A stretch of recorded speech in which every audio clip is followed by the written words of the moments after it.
welcome back for another video of Mindful Mornings. I thought it would be good to kind of start in a very beginning place of what is mental health and what is a mental health illness, or I guess it's the industry standard is moving more towards condition, because illness can carry stigma. And stigma is also, I guess maybe we could talk about that today too. So what is mental health? Mental health is something we all experience every single day.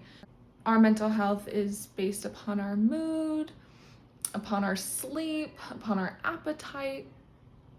You know, we have good days or a good mental state, or we have bad days and a bad mental state. And that is normal.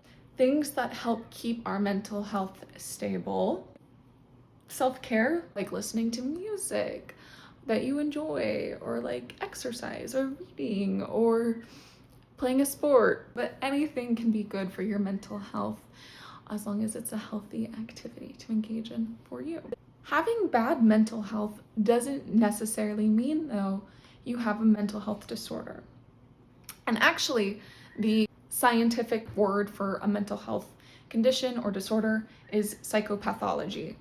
Some common psychopathologies are major depressive disorder, generalized anxiety disorder. I feel like a very common one people know about too is OCD, PTSD, bipolar type 1, bipolar type 2. I do plan at some point to do some educational videos about, those disorders in a more of a breakdown way. But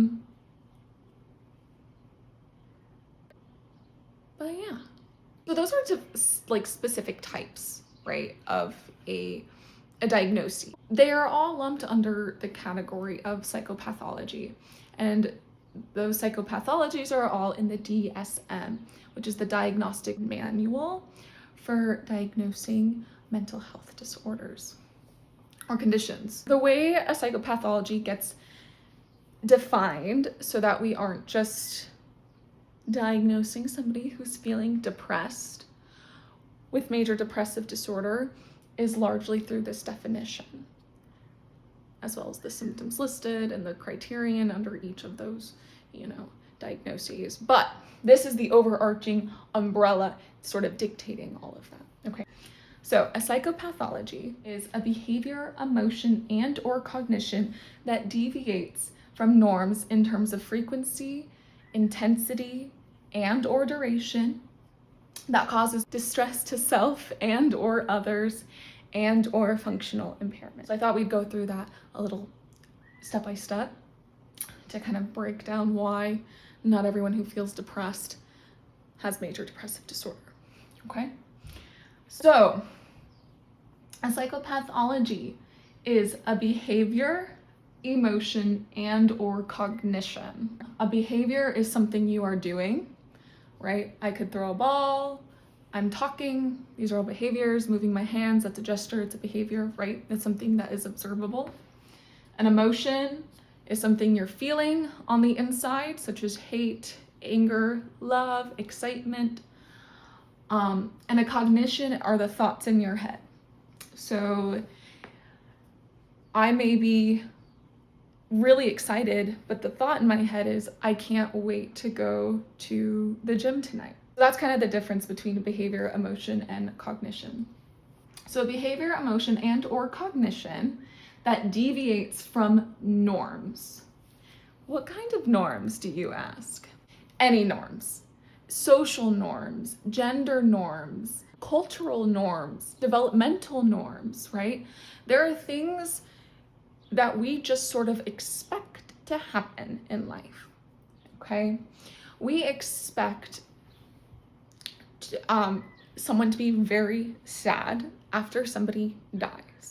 We expect teenagers to be defiant or rebellious because it is developmentally appropriate.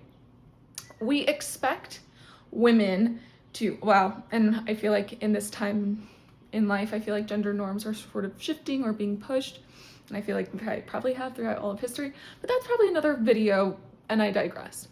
But gender norms, we may expect, right, men to do outside work and women to do more house inside work. Or cultural things, right? Because that may be culturally a Western thing, but it shifts, you know, in other cultures. It may even be religious norms, right? Prayer before a meal. One is like sometimes people who are religious, sometimes like visions and like seeing things. It's a more spiritual based thing. And so it wouldn't really raise an alarm of like a psychosis disorder. It's part of their life experience that we would expect. So our behaviors, emotions, and cognitions are deviating from the norms of our day-to-day life in terms of frequency, intensity, and or duration. Okay? So frequency is how often it's happening. Intensity is the severity of it. And duration is how long it is going on. Again, to break that down a little bit, let's stick with depression symptoms. I think we all can relate to what it feels like to be depressed or feeling really down. Low motivation, lack of interest, sadness.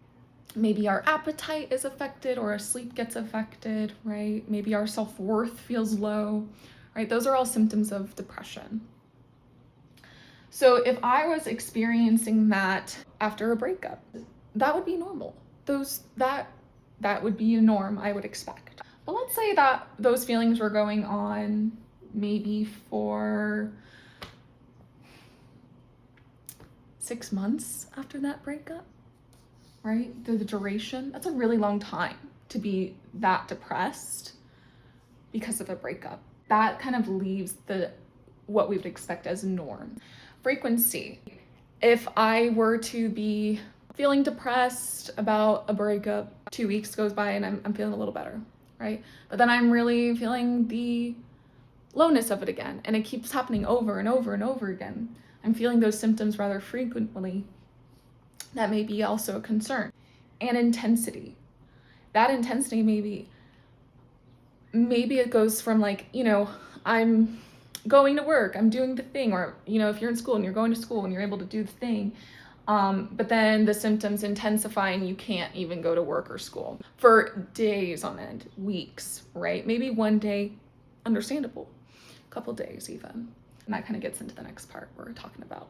So we are deviating in our behaviors, emotions, and or cognitions from a norm in a amount of time, the frequency of it, and the intensity of it. And it's causing distress to ourselves and or others.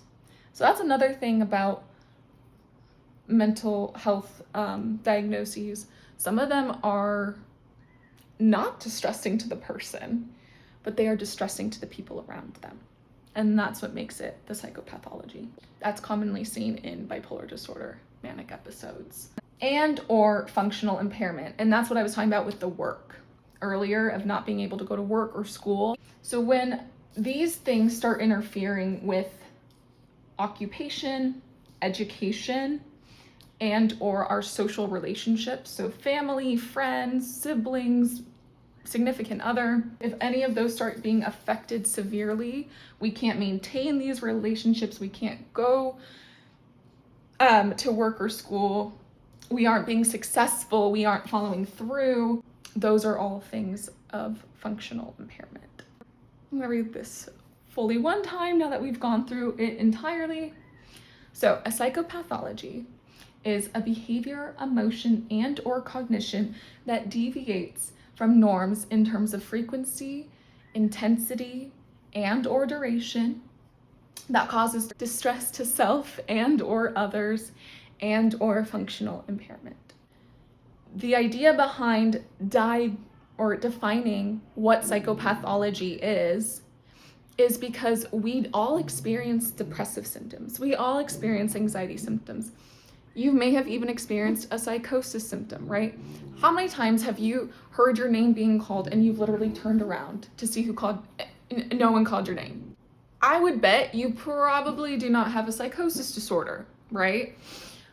But it's still a symptom. And the reason this is here is so that we aren't diagnosing things that are within normal human experience, because being human isn't always pleasant. And that doesn't mean there's anything wrong with you. And there's not anything wrong with you if you have a diagnosis either. You're facing a challenge in life that probably needs treatment so that quality of life is improved.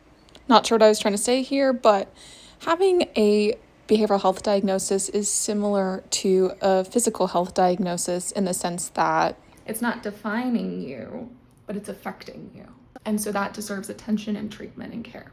And that's kind of where we get into like this, and there's like debate in the field of like, should things be diagnosed based off of yes or no criterion, which currently that is how it is, or if it should be more of a sliding scale. The biggest reason that that is a debate, and it is still as is with the yes or no, kind of goes back to something I mentioned earlier, which is stigma. Unfortunately, mental health is still misunderstood. And even in circles where it's talked about positively, sometimes it can be talked about with lack of knowledge. It can get a little buzzwordy. And while it's not harmful, it still can kind of spread misinformation and understanding, which then impacts the legitness, I guess you could say, which then still reinforces the stigma that is socially widespread. When it comes to diagnosing, practitioners carry the knowledge of that stigma, right, and consider it in that diagnosing. That being said, the yes and no structure of the DSM currently kind of goes into, we don't want to give people a label if it isn't necessary. Because even if we talked about it and told them that this isn't defining, that this isn't who they are, that this isn't limiting, it can still be a weight that that patient carries, and it can also be something that affects how other people treat them. Stigma is only broken through awareness and talking about it, educating as well, of just like, this is what mental health is. This is my experience with mental health. This is what I've learned about it from a professional in the field, which is partially, again, why I started this, is I would love to share what I know from my education and what I've done in my career, and, you know, present that knowledge to others so they have more tools to make their own opinion about something. And I think it's really hard to make an opinion about mental health or the validity of mental health or seeing a mental health professional, because there is so much stigma and there is so many opinions around it. I like to share this because then there's just a little bit more of this in the world. So yeah, I think that's it for today. I may be like, this was not elaborated well, but we'll see. So something was indeed not added well.